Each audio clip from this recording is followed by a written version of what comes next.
ঘটনা সুষ্ঠু তদন্ত করেন, প্রকৃত ঘটনা আপনি পারবেন বের করে আনতে। আমাদের এম এ মঞ্জুরুল করিম রনি ভাই পারবে না সঠিকটা সবার সামনে তুলে ধরতে? আমরা ওনার কাছে 44 নং ওয়ার্ডবাসী এই আস্থায় রাখি এবং একযোগে তারা এটা স্বীকৃতি জানিয়েছে।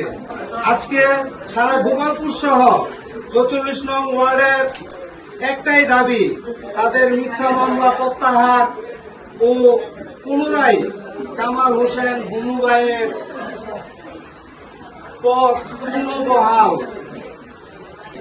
44 নং ওয়ার্ডের সর্বস্তরের জনগণ, নাগরিক এবং গণমাধ্যম কর্মী ভাইদের প্রতি অনুরোধ, আহ্বান, সাম্প্রতিক সময়ের ঘটে যাওয়া ঘটনা, কিছু বিচ্ছিন্ন ও অনাকাঙ্ক্ষিত ঘটনাকে কেন্দ্র করে আমাদের 44 নং ওয়ার্ড বিএনপির ভারপ্রাপ্ত সাধারণ সম্পাদক কামাল হোসেন বুলু ভাইকে সম্পূর্ণ অন্যায়ভাবে ওনাকে কোনো প্রকার কোনো কারণ দর্শানো, কোনো সুকাজ ছাড়াই রাজনীতি থেকে উদ্দেশ্য প্রণোদিত হয়ে মিথ্যা মামলায় জড়ানো হয়েছে। আমরা দৃঢ়ভাবে বিশ্বাস করি এবং সমগ্র গোপালপুর তথা 44 নং ওয়ার্ড প্রতিটি মানুষ সাক্ষী যে এই ঘটে যাওয়া অনাকাঙ্ক্ষিত ঘটনা বুলু ভাই সম্পূর্ণ নির্দোষ।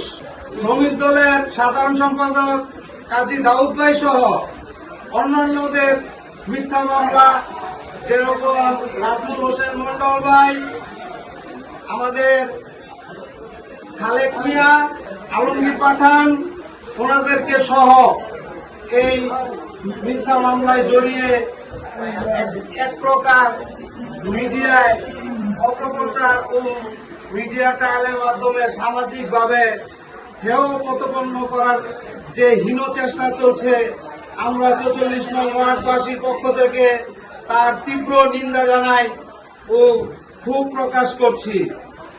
দেশনায়ক তারেক রহমানের প্রতি বিনীত দৃষ্টি আকর্ষণ করছি।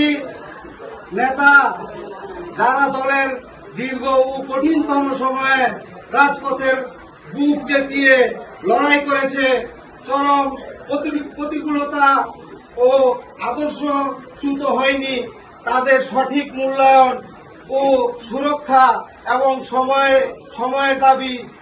বিগত দীর্ঘ 20 বছর কামাল হোসেন বুলু ও কাজী দাউদ ভাই সহ আমাদের এই নিবেদিত প্রাণ কর্মীরা ফ্যাসিস্ট সরকারের সীমাহীন জুলুম, হয়রানি ও নির্যাতনের শিকার হয়েছে।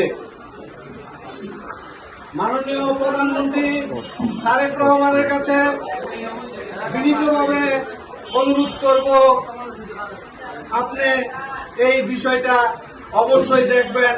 44 নং ওয়ার্ডবাসীর এটা আকুল আবেদন।